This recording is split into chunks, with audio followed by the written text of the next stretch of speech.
भीषण अपघात, आयचर व ट्रेलरची समोरासमोर धडक, 2 ठार 4 जखमी.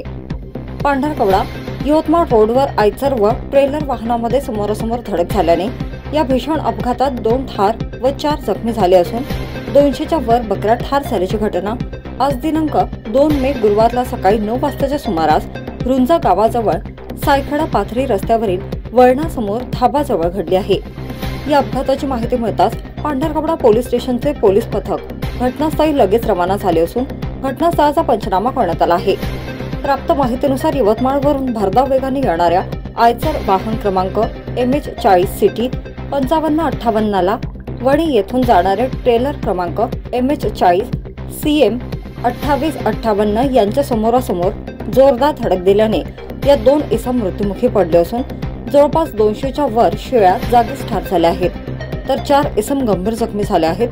मृतकामध्ये सोहन सिंग, रामचरण यादव व धर्मेंद्र हरिलाल यादव अशी नावे असून दोघेही वाहन चालक मध्य प्रदेश येथील असून कमलेश सिंह, मनोज मेहरे, विदू मोहसिन खान, चेतन राठोड अशी जखमींची नावे असून हे सर्व मध्य प्रदेशचे आहेत. हा अपघात इतका भयावह होता की दोन्ही वाहनाचा दर्शनी भाग चिंताभिंता झाल्याचे चित्र आहे.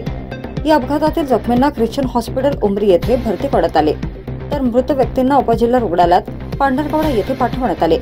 दरम्यान या ठिकाणी वाहतूक कोलमडल्याची पाहायला मिळाली होती. घटनेची बातमी कळताच परिसरातील नागरिकांनी धाव घेत मदत कार्य केल्याने माणुसकीचे दर्शन घडले. सदर दोन्ही वाहने रोडच्या बाजूला करण्यात आले, तर आयचर वाहनांमध्ये असलेल्या शेळ्या खाली गेल्या व ठप्प झालेली वाहतूक सुरळीत केली. या थरकाप उडवणाऱ्या घटनास्थळी पोलीस प्रशासनाला चांगलीच तारेवरची कसरत करावी लागली असून पुढील तपास महामार्ग पोलीस केंद्र करंजीचे पोलीस निरीक्षक नितीन कोयलवार व पोलीस उपनिरीक्षक वसुकार तसेच पोलीस कर्मचारी करत आहेत.